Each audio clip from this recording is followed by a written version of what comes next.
En dat alles maakt dan dat je uiteindelijk zo'n stap zet. En nu zijn we dan 2,5 jaar verder. En dan vind jij dat we een juist besluit hebben genomen daarmee?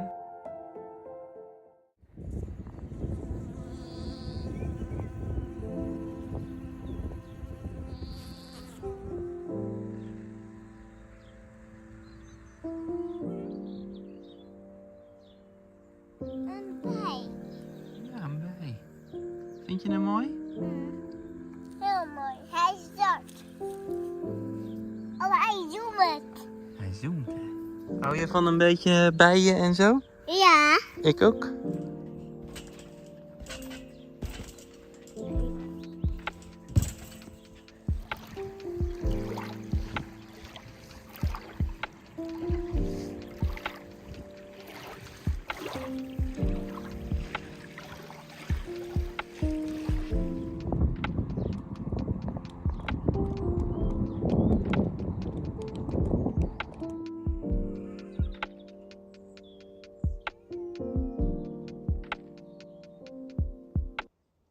Zo, met 2 benen. Kijk eens. Hoppa, daar was hij weer voor jou.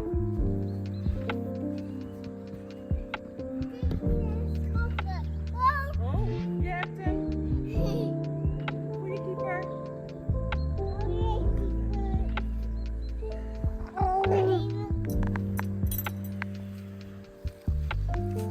Lekker bloem voor je erin. Ik kom. Heerlijk, hè? Ik kom. Ik kom. Nou, dan zeg ik mama. Jij bent vandaag de Nu komt Indas. Super, super lekker. Wanneer komt.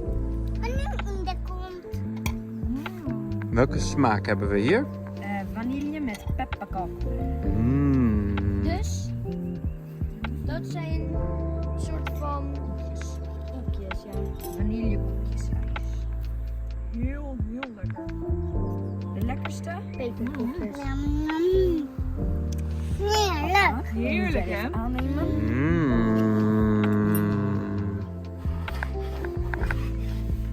Goed zo, ja.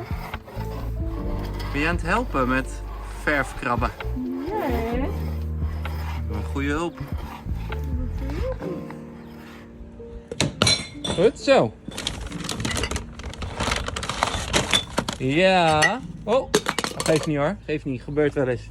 Kan gebeuren. Ja. Daar zitten we weer eens een Daar keertje. zitten we weer. Ja. We hebben een beetje een zieke boeg. Inda die niet zo lekker is. Maar goed, we gaan toch eventjes iets opnemen, want de emigratiebeurs is net geweest. En wij spreken wat meer mensen dan weer die ook Plannen plannen hebben. Hè? Ja.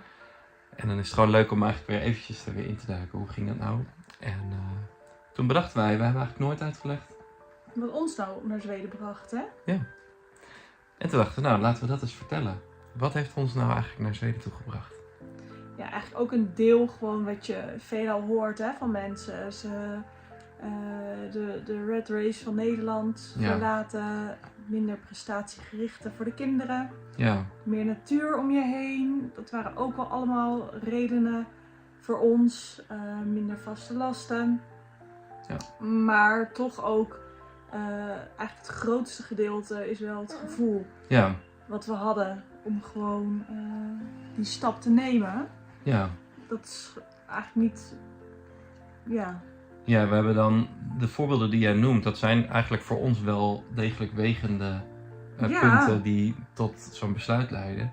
Maar ergens kun je dat daar niet volledig mee dekken. Dat maakt het zo lastig. Als iemand die vraag stelt en je zegt die punten, dan voel je zelf dat het niet volledig is. nee, En dat heeft er een beetje mee te maken met dat zo'n stap ook gewoon een gevoel is vanuit je hart van dit is een juist besluit. ja, En dan naarmate je eenmaal zo'n besluit hebt genomen, dan krijgt het ook steeds meer invulling van oké, maar dat heeft hier en daar allemaal mee te maken. We hebben kinderen, we willen voor hun toekomst voor hen mogelijkheden creëren, zodat zij uiteindelijk ook op zichzelf kunnen wonen. Dat is in Nederland vrij lastig. ja, We willen dat zij meer in contact staan met natuur. Dat is hier wat makkelijker. De scholen doen er meer aan. We willen wat meer ruimte om huis hebben. Dat is eigenlijk ook in Nederland voor ons lastig geweest om dat te kunnen realiseren. Hier wel. Ja. En langzaam komen dan dat soort punten natuurlijk wel allemaal bij elkaar. En wij hebben ook wel al zoiets van, het is natuurlijk niet het paradijs. Hè? Het is niet dat dit alles omvattend alleen maar beter is. Er zijn ook dingen. Nee, en daarom is het ook inderdaad als mensen dan vragen, maar wat heeft jullie dan naar Zweden gebracht? En dan noem je die punten allemaal op. Maar dan merk je dus van, maar er is dus meer. Wat niet zomaar te bewijzen is of zo. Het is gewoon je gevoel wat zegt van, wij willen gewoon hier gaan wonen. Ja. En hier ons gezin verder uitbreiden. Ja. En nou, dat pakt goed uit. Ja, het gaf al blijk ervan dat toen wij bezig waren met migratie-ideeën, plannen, onze droom eigenlijk vormgeven. Toen ging ons hart al meer openstaan. En dat heeft alleen nog voor gezorgd dat we eigenlijk een groter gezin nu zijn dan wij Anders in Nederland hadden gehad. Ja, absoluut. Dus het is niet alleen maar altijd in redenen, in ratio uit te leggen. Maar het is wel eens leuk om wel ook eens te zeggen, wat zijn dan wel de redenen die voor ons speelden. En dat alles maakt dan dat je uiteindelijk zo'n stap zet. En nu zijn we dan 2,5 jaar verder. En dan vind jij dat we een juist besluit hebben genomen daarmee? Ja, zeker. Ja, nou. Het is gewoon zo fijn om gewoon hier overal rondom het huis de natuur in te lopen. Na een werkdag van jou dan nu met name. Ik werk nu nog niet. Om gewoon te zeggen, kom, weet je wel, we lopen even naar een meer. We gaan even een duik nemen in de zomer. Of we gaan schaatsen in de winter. Of gewoon een worstje grillen boven het vuur. Je bent wel weer sneller in ontspanning dan in Nederland. Tuurlijk kan je hier ook stress hebben. En tuurlijk gaat hier soms een dag vliegt ook voorbij. En is het echt niet allemaal zo paradijselijk.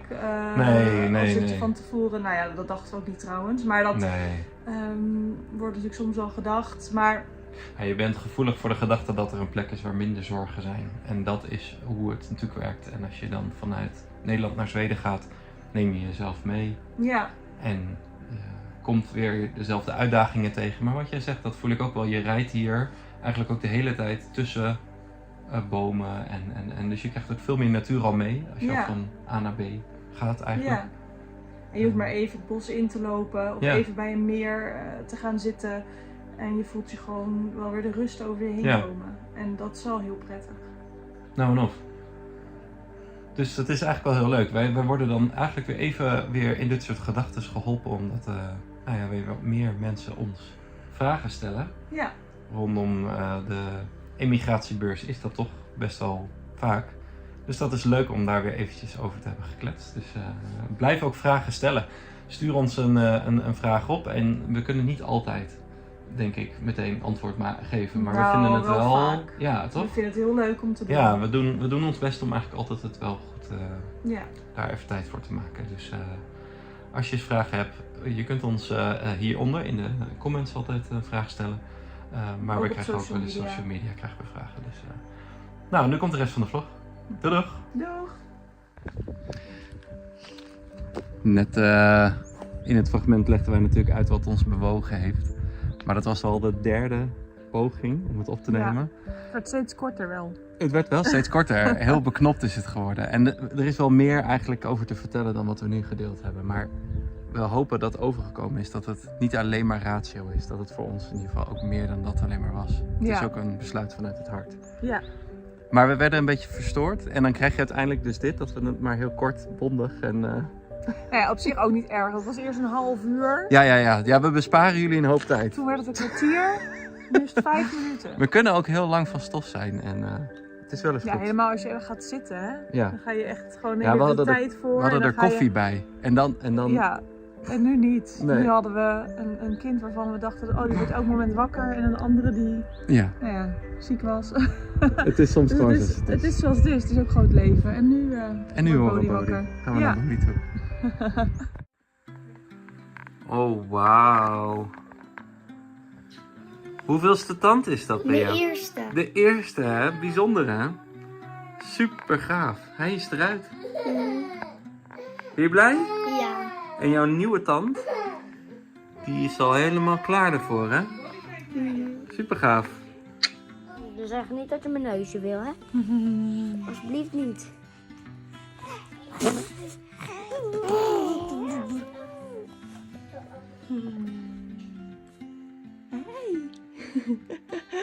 Hey schatje. Ben je vandaag 5 maanden? Ja. Je bent vandaag 5 maanden. Ja, wat mooi. Dit is langzaam. Ja. Langzaam. Dit is langzaam. Nou, wij maken natuurlijk vlogs, maar we hebben het een beetje doorgegeven, denk ik, de passie, hè? Dat denk ik ook. Liam, die had natuurlijk, dat kon je al eerder in deze video zien, ijs gemaakt. En dat heeft hij ook heel tof gefilmd. Ja, helemaal zelf, hè? Zijn ja. eigen initiatief. Was wel superleuk. Dus wat we nu doen is, wij zetten zijn video erin. En hij is nog te jong om een eigen kanaal te hebben. Maar hij is wel oud genoeg, vind ik, om onderdeel te mogen zijn van onze vlog op die manier. Dus kijk en laat weten wat je ervan vindt. Dat vindt hij denk ik wel Dat heel vindt hij, leuk denk om te lezen. Nou en of. Oké, doeg. Hoi, ik heet Liam en vandaag ga ik jullie laten zien hoe je ijs maakt met de Ninja Ice Cream Machine. Je hebt nodig 1 deciliter melk, 2 deciliter slagroom, 80 gram suiker, 90 gram eigeel en een beetje vanille. En als keukengereedschap een kommetje, handmixer, pannetje en een Ninja bakje. Eerst wil je de slagroom en de melk in het pannetje doen. En dat pannetje zet je dan op het vuur in het midden. Dat het gewoon warm wordt. Nu wil je in het kommetje de suiker en het eigeel doen. Zo. En dan moet je dit goed mixen totdat het een beetje lichtgeel wordt. Nu heb ik het ei en suiker goed gemixt. Je ziet dat die wat lichter is geworden. Dan wil je de helft van dit daarbij doen. Nu gaat dit zo daarbij.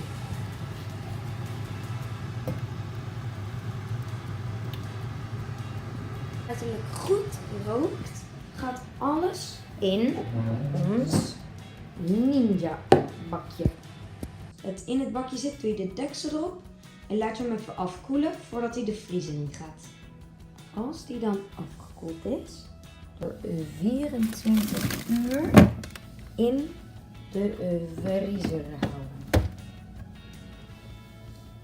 Doei Asje. Zo, het is nu 24 uur geweest.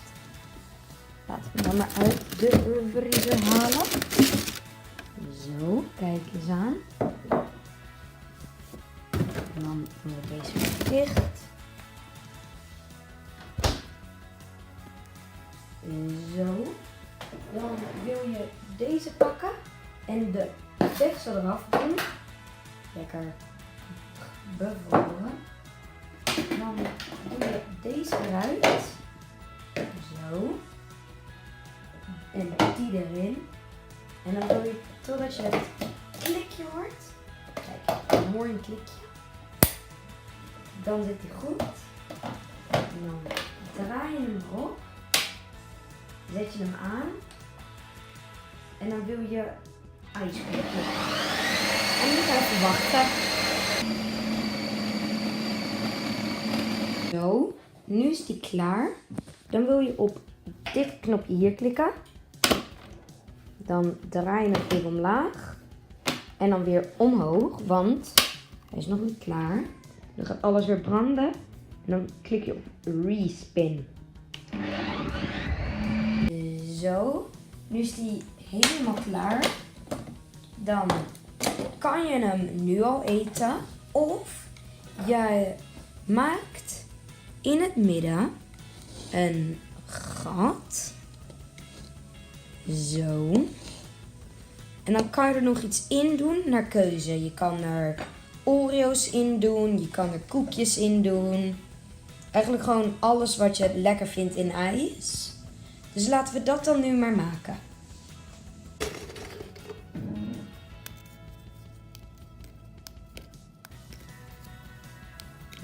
Zo, nu hebben wij wat koekjes klein gemaakt. En dan probeer je die zo goed mogelijk in het gat te doen. Je kan een lepeltje gebruiken.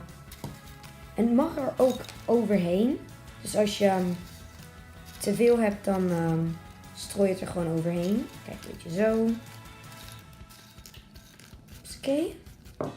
Dan doe je de deksel er weer op. Doe je hem dicht. Zet je hem in de machine. En dan gaan we nu op een hele nieuwe knop klikken.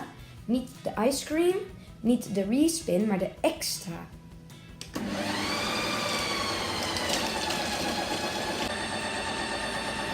Zo.